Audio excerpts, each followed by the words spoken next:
What is up? Tony and Tommy are here. Tommy's stuck in the trailer. We'll get him out in a minute.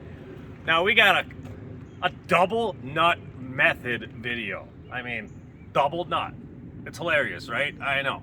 For the seasoned veterans, you guys have been doing this for a long time. For you newcomers, this will be a nice handy little trick that you'll throw in your little belt of Tony's tricks that I taught you. You know what I'm saying? So let's say, like on a water pump. Now you get the new water pump, and no studs are in the pump. They require you to remove your old studs and put them in the pump. So this is how to remove a stud without jacking it up, without getting channel locks and marring up all the threads or doing some wild ass stuff that you guys may have. I don't even know what you've been doing if you aren't doing the double nut method. So we're talking double nut method. Super simple, super easy, and all you need, you guessed it, 2 nuts. That's all you need is just 2 nuts and 2 wrenches actually. Tony, 2 wrenches and 2 nuts. Okay, so now I got a water pump here. I'll put this old guy away. Water pump locked down in my chain vise here.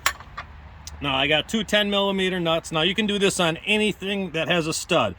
A transmission bell housing you could use it on. Let's put this one on this way. These are just 2 random nuts that I had laying around, so these are the ones we used it. Transmission bell housing has larger studs. In the engine block, you'll find studs. Anywhere you can find studs, you'll use this. So you're gonna screw one nut on. Now you're gonna get your second one on till they butt up. Now they're mating. The nuts are touching, people. We got nut touching. Yeah, nut touching. Okay, so now you're gonna tighten the nuts together. You're gonna take 2, in this case, 2 10mm. You're gonna crank them down nice and tight. Oh, our vise came a little loose. Okay, so we're retightening our vise. Now these are tight to each other. They're touching. The nuts are mated together. Now you're gonna take 1 wrench on the inner nut and you're simply gonna loosen it. Some will come out easier. Some studs are more stubborn. But you're simply going to loosen that inner nut because it's going to lock in to the other nut. It can't go anywhere other than spin. So now you're spinning out your stud. Hopefully you can see it in the video, but we're walking out this stud. She's walking out, baby. It's kind of a slow process here, but I think you can see some threads are coming out. And you can do the exact opposite for installing the stud. You put your double nut on, and then you would tighten them up, and then you would crank it in like this until she bottoms out. So that's all there is to it, and you just keep on loosening, and then when you're all said and done, as you can see, this is coming out. All right, so there's our stud. There's our stud out.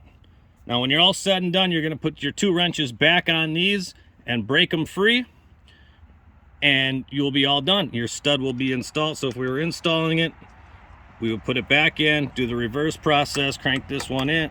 Actually, you'd be cranking on this outer one, excuse me. So you'd be cranking on this outer one to go in, and then you'll take your 2, once you're buried, you'll take your 2 wrenches like that and break the nuts. Break the nuts free, man.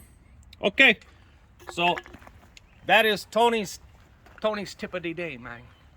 You get 2 nuts, 2 wrenches, Miller High Life, and you install, remove studs without marring them up, without jacking up the threads. And all the veterans are like, oh yeah, dude, I knew about that 100 years ago, man. I knew about all that stuff a long time ago, man.